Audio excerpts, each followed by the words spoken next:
Hi everyone, welcome back to honey channel. ఎలా ఉన్నారు? అందరు బాగున్నారా? నేను బాగున్నాను. 2 days నుంచి ఫాస్టింగ్ ప్రేయర్స్కి వెళ్తున్నా.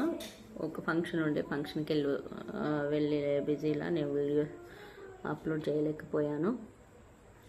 ఏమనుకోకండి. ఎలా ఉన్నారు? డిన్నర్ అయిందా మీది? నాది ఇప్పుడే అయ్యి మీరు గుర్తుకొచ్చి వీడియోస్ అప్లోడ్ చేయాలని వీడియో తీస్తున్నా. ఈరోజు నా టాపిక్ ఏంటంటే, ఆడపిల్లనే కానీ ఈడపిల్ల కాదు అని గుర్తుకొచ్చింది. ఎందుకు గుర్తుకొచ్చింది ఈ మాట అంటే, మన ఆడవాళ్ళకు ఆలోచనలు ఎక్కువ కదా, అవ్వగారింటి కాడ ఆలోచనలు. మా డాడీ అన్నాడు నేను చిన్నగా ఉన్నప్పుడు ఆ మాట, అది నాకు గుర్తుకొచ్చింది. ఆ మాట అప్పుడు నాకు అర్థం కాలేదు, కానీ ఇప్పుడు అర్థమైంది. ఆడపిల్ల ఆడనే, ఈడ కాదు అని అంటే ఆడేందో ఈడేందో అని అనుకున్నా, కానీ ఇప్పుడు మాత్రం అర్థమైంది. నిజంగా ఒకసారి పెళ్ళి అయితే ఆడపిల్ల ఇక్కడ పిల్లనే కానీ అక్కడ పిల్ల అయితే కాదు కదా అని నాకు అర్థమైంది. ఏమంటారు? కామెంట్ చేయండి. కానీ ఇక్కడ నుంచి మన పిల్లలకు అట్లా చెప్పొద్దు. ఆడపిల్లనే, ఇక్కడైనా ఈడపిల్లనే అని చెప్పాలి. అది నా అభిప్రాయం మాత్రమే.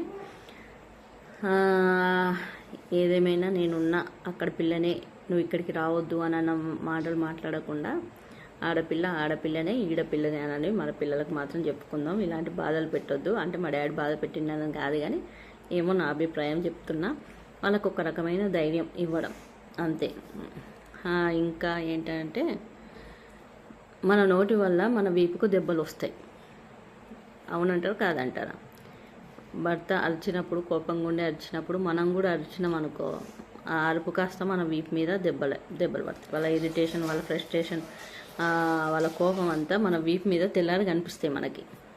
కాబట్టి ఏదన్నా గొడవ వచ్చినప్పుడు, హస్బెండ్ కోపంగా ఉన్నప్పుడు వైఫ్ సైలెంట్గా ఉండడం, భార్య కోపంగా ఉన్నప్పుడు భర్త సైలెంట్గా ఉండడం నేర్చుకుంటే ఆ గొడవ కాస్త వీధిన పడదు అని నా అభిప్రాయం. నీకు బాగా తెలుసు అది ఇది అని అనుకోకండి.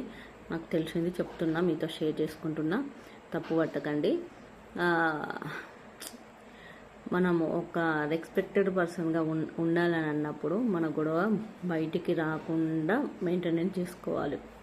కోపంగా ఉన్నప్పుడు వాళ్ళు కోపంగా అరవడం, మనం కోపంగా అరవడం, అది కాస్త వీధికి చేరుద్ది కదా. వాళ్ళు కోపంగా ఉన్నప్పుడు మనం సైలెంట్గా ఉండడం, మనం కోపంగా ఉన్నప్పుడు వాళ్ళు సైలెంట్గా ఉండడం, అది చేస్తే భార్య భర్తను గౌరవించాలి, భర్త భార్యను ప్రేమించాలి.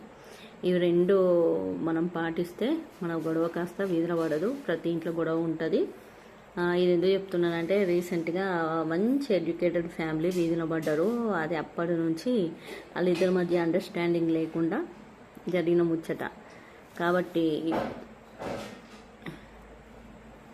మన నోటికి కళ్ళం వేసుకుంటే మన వీపుకు దెబ్బలు తప్పుద్ది. మన నోటికి కళ్ళం వేసుకోకపోతే మన వీపుకు దెబ్బలు మాత్రం ఖాయం.